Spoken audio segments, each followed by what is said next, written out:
स्वामी जी, जैन धर्म में मन वचन काया को योग कहा जाता है और ऐसा कहते हैं कि जो कर्मों को टान करके जो सृष्टि से लाता है वो योग है और भीतर जो उसका कार्बन शरीर है उसको ला करके दे देता है। तो ये योग की बात बताई गई है मन वचन काया की। और बहुत से लोग जो परिणाम और पुरुषार्थ की बात करते हैं कि वो कई बार कंफ्यूज होकर के परिणाम जो देने वाला भी मन वचन काया है और पुरुषार्थ करने वाला भी मन वचन काया है, तो वो स्पष्टीकरण नहीं हो जाता और हम बड़े कन्फ्यूज़न में रहते हैं। और जो है वो आप हमको समझाइए अध्यात्म विज्ञान की दृष्टि से कि परिणाम क्या होता है, पुरुषार्थ क्या होता है और वो मन वचन काया का रोल किसके अंदर आता है। तो तीनों चीज़ों को, मन वचन काया तथा परिणाम और पुरुषार्थ को गहराई से हमको बताइए ताकि श्रोतागण के मन में जो कंफ्यूजन है वह दूर हो जाए। आध्यात्म विज्ञान के अंदर ये मन वचन काया जो है वो कर्मों की भुगतान का साधन मात्र है। मगर हमारे धर्म के अंदर, हमारे भारतवर्ष के सभी धर्मों के अंदर इनको मन वचन काया को कर्मों के भुगतान का साधन भी बताया और पुरुषार्थ करने का साधन भी बताया। इसीलिए लोग कंफ्यूज हो गए कि लाइन ऑफ डिमार्केशन कहाँ रखेंगे, फिर कौन से भाग को हम पुरुषार्थ कहेंगे और कौन से भाग को हम परिणाम कहेंगे। इसकी कोई लाइन ऑफ डिमार्केशन कोई भी शास्त्र में नहीं है। मगर आध्यात्म विज्ञान के अंदर स्पष्ट लाइन ऑफ डिमार्केशन है, क्योंकि आध्यात्म विज्ञान कुदरती कानून और सनातन सिद्धांतों के ऊपर आधारित है और इसीलिए हर बात की क्लैरिटी होनी चाहिए। कोई भी बात असैद्धांतिक नहीं होनी चाहिए। तो इसीलिए आध्यात्म विज्ञान में मन वचन काया जन्म से मौत तक जो कुछ भी करता है वो 100% कर्म फल बोला जाता है। इसको कर्म नहीं करते हैं, इसको कर्म नहीं कहते हैं। और कर्म कौन बनाता है और कैसे बनता है? कर्म प्रतिष्ठित आत्मा से बनता है और प्रतिष्ठित आत्मा के पास जैसा ज्ञान दर्शन है जिस समय ऐसा वो भाव बनाता है और भाव से कर्म बनता है, भाव से भव बनता है। तो कर्म बांधने वाला प्रतिष्ठित आत्मा हो गया और कर्म की भुगतान करने वाला मन वचन काया हो गया। तो लाइन ऑफ डिमार्केशन आ गई। जो कर्म की भुगतान करता है वो कर्म नए बनाते नहीं है और जो नया कर्म बनाते हैं वो भुगतान नहीं करते हैं। तो दोनों का रोल क्या हो गया? अलग हो गया। यानी सिंपल भाषा में समझना चाहे तो तीन बातें समझ लो। मन वचन काया वो कर्मों की भुगतान का साधन मात्र है। लाइव प्रतिष्ठित आत्मा वो नए कर्म बनाने का या तो कोई भी प्रकार का पुरुषार्थ करने का साधन मात्र है। और आत्मा जो है वो कैटालिस्ट है और वो स्व पर प्रकाशक है। ये तीनों का रोल क्या है? अलग अलग हो गया। अभी बात आती है मन वचन काया की, जो आम जनता जिसको अनुभव भी करते हैं और जिसके माध्यम से अलग अलग प्रकार के कर्मों की भुगतान भी करते हैं और अलग अलग प्रकार की सुख दुख की अनुभूति भी करते हैं। तो आखिर ये मन वचन काया जो कर्मों की भुगतान का साधन मात्र है, ऐसा क्यों कहा गया? क्या हम अपने मन वचन काया को अपनी मर्जी से नहीं चला सकते हैं? क्या हम स्वतंत्रता से नहीं सोच सकते हैं? क्या हम स्वतंत्रता से नहीं बोल सकते हैं? क्या हम स्वतंत्रता से कोई क्रिया नहीं कर सकते हैं? इनका रहस्य आध्यात्म विज्ञान की दृष्टि से या कुदरती कानून की दृष्टि से क्या है? तो मैं आपको बिल्कुल सिंपल भाषा में बताऊं। हमारा जो मन वचन काया है, इनकी जो इंटरनल डिजाइन है, जिसको कहते हैं डॉक्टरी भाषा में इंटरनल सिस्टम, जिसको डॉक्टर रिपेयर भी करते हैं, जानते भी है कहाँ कहाँ तकलीफ है, इनका उपाय भी हमको इलाज भी करवाते हैं, ऑपरेशन भी करते हैं। तो जो इंटरनल पार्ट है, ब्रीदिंग पार्ट, फूड लेने का पार्ट, वाटर लेने का पार्ट, ब्लड सर्कुलेशन का पार्ट, डाइजेस्टिंग का पार्ट और पूरी बॉडी में ब्लड सप्लाई करना और ज्ञान तंतुओं को पहुंचा के संवेदना को प्राप्त करना, ये सब कुछ जो सिस्टम है वो पूरे विश्व के अंदर जो भी मानव समुदाय है वो सबके लिए एक ही प्रकार की डिज़ाइन है, अलग अलग नहीं है। तो एक डिज़ाइन कैसे हो सकती है? क्या कुदरती रचना है इसीलिए, या तो इंसान ने बनाई है इसीलिए? तो इंसान ने बनाई होती तो अलग अलग होती, मगर जब कुदरत बनाएंगे तो कोई चॉइस नहीं है। और पूरे विश्व के अंदर सभी व्यक्तियों के शरीर की डिज़ाइन इंटरनल एक ही प्रकार की है, यानी शरीर की डिज़ाइन कुदरती रचना है।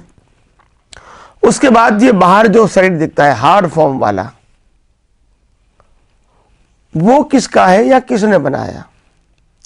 तो बाहर का जो शरीर दिखता है हमको इंद्रियों के माध्यम से अनुभव में आता है, वो शरीर पूरा पंच महाभूतों से बना है, पृथ्वी, जल, वायु, अग्नि और आकाश।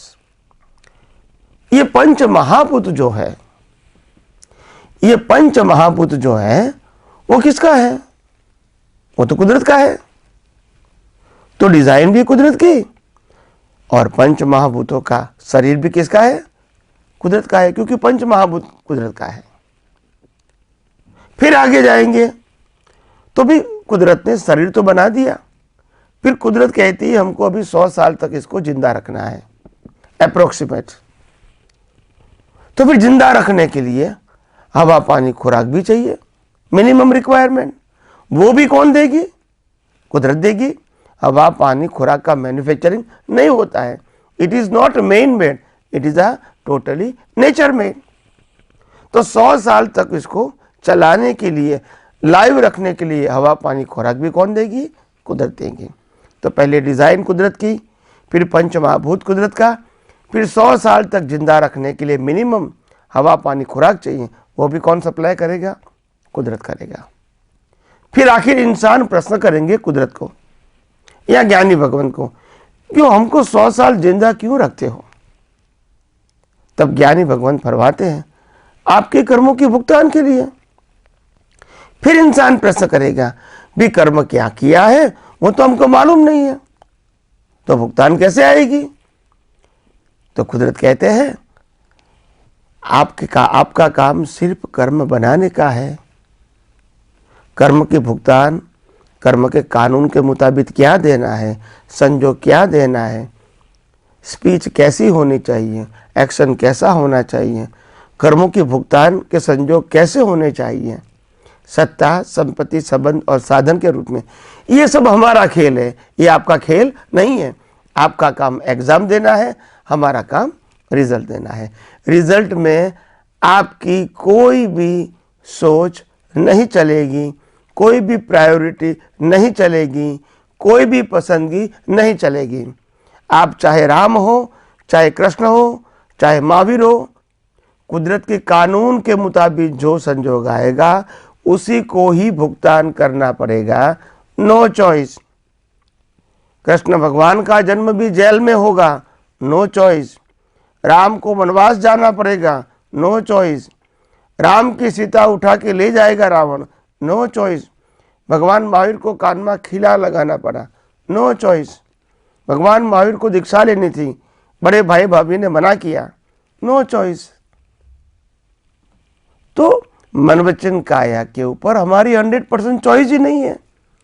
और इसलिए कुदरत कहते हैं हर कर्म जो आपने बनाए हैं कर्म, उसके भुगतान के हर संजोग हम ही प्रोवाइड करेंगे। तो इसीलिए हमने पिछले अवतार में क्या कर्म किया है वो आज हमको जानने की आवश्यकता नहीं है। जो भी रिजल्ट कुदरत देगा उसी को ही हम भुगतान कहेंगे या भुगतान मानेंगे, इसीलिए हमारा जीवन है। तो ये 100 साल तक जिंदा रखने का कारण समय समय पे आपको कर्मों की भुगतान करना है।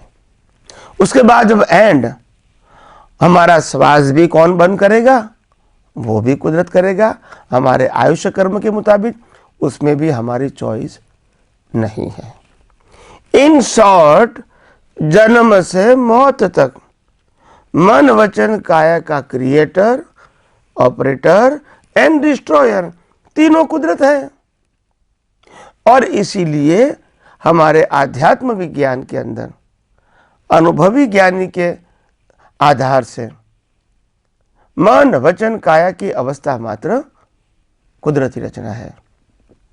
तो इसीलिए इसका कोई भी कंट्रोलर व्यक्तिगत रूप से नहीं है, सिर्फ कुदरत और कुदरत का कानून और उससे बनती हुई अवस्था को कहते हैं कुदरती रचना। तो इस प्रकार से जन्म से मौत तक मन वचन काया को ऑपरेट करने की फ्रीडम हमारे पास नहीं है। मन में जो विचार आते हैं उसका भी हम कंट्रोलर नहीं है। विचार आते हैं, हम करते नहीं हैं। अगर हम करते हैं तो स्विच बंद कर दो। Is it possible? नहीं। कई लोग बोलते हैं कि संजोग आते हैं तो हम विचार करते हैं। भी संजोग किसने दिए विचार करने के? वो भी तो कुदरत ने दिए। आखिर वो विचार भी किसके अधीन रहा? संजोग के अधीन। फिर स्पीच किसके अधीन रहेगी? वो भी संजोग के अधीन। अगर आपके सामने बच्ची आएगी, लड़की आएगी आपकी, तो आपकी भाषा उसी प्रकार की होगी। बहन होगी, उसी प्रकार की भाषा होगी। माँ होगी, भाषा परिवर्तन हो जाएगी। पत्नी होगी, भाषा परिवर्तन हो जाएगी। यानी आपकी स्पीच भी डिपेंड ऑन सर्कमस्टेंसेस है। और थर्ड, एक्शन भी क्या है? एक्शन भी आपका संजोगों के ही अधीन तो है। तो इसीलिए जन्म से मौत तक मन वचन काया की अवस्था मात्र कुदरती रचना है। इनका क्रिएटर, ऑपरेटर, डिस्ट्रॉयर तीनों कुदरत है। और कुदरत साफ कहती है, मैंने किसी को श्वास लेने तक की फ्रीडम भी नहीं दिया है। अगर आप आपकी मर्जी से श्वास लेंगे तो फिर आप श्वास लेने में ध्यान रखोगे या क्रिया करने में ध्यान रखोगे मन वचन काया की? फिर आप कंफ्यूज हो जाओगे। दूसरी बात, अगर आप खुद श्वास लेते हैं तो फिर रात को सोएंगे कैसे? सोने के बाद कौन लेगा? अगर आप अनकॉन्शियस होंगे तो भी कौन लेगा? तो कुदरत ने साफ बोला है कि आपको हमने श्वास लेने तक की स्वतंत्रता नहीं दिया है। तो जिस श्वास के आधार से ये मन वचन काया चलता है, उसमें हमारे पास फ्रीडम कैसे हो सकती है? तो इसीलिए मन वचन काया की अवस्था मात्र कुदरती रचना है। इनका क्रिएटर, ऑपरेटर, डिस्ट्रॉयर कुदरत है। और इसीलिए कुदरत ने साफ बोल दिया कि मन वचन काया की कोई भी क्रिया के लिए आप जिम्मेदार नहीं हो। मगर अगर आप कोई भी क्रिया के कर्ता बनोगे, कोई भी व्यक्ति या साधन के मालिक बनोगे, तब तो जिम्मेदार होंगे। तो इसीलिए आइए हम यही विज्ञान को और गौर दृष्टि से समझने की कोशिश करें और आध्यात्म विज्ञान को अपनी दृष्टि में परिपक्व करें।